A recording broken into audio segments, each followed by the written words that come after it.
გამარჯობა, მე ლილუ ვარ და ახლა საინტერესო ამბებს მოგიყვებით.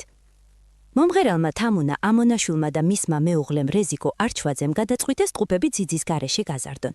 როგორ გრძნობს თავს დედის ამპლუაში თამუნა ამონაშვილი პრაიმ თაიმის ექსკლუზიურ ინტერვიუში ნახავთ, რომელიც ცოტა ხნის წინ გამოქვეყნდა ჩვენს გვერდზე.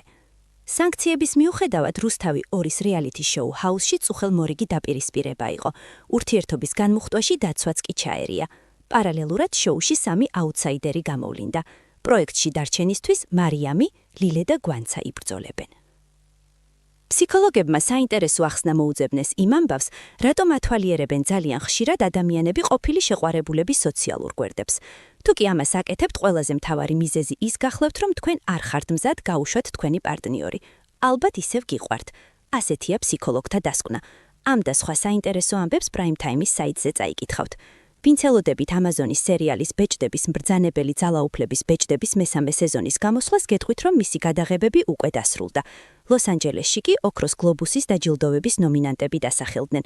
9 ნომინაცია მიიღო პოლ თომას ანდერსონის ფილმმა ბრძოლის შემდეგ ბრძოლა, სერიალებს შორის კი თეთრმა ლოტოსმა. პოპულარული ფილმები და სერიალები დაასახელა ცნობილმა გვერდმა IMDb-მაც.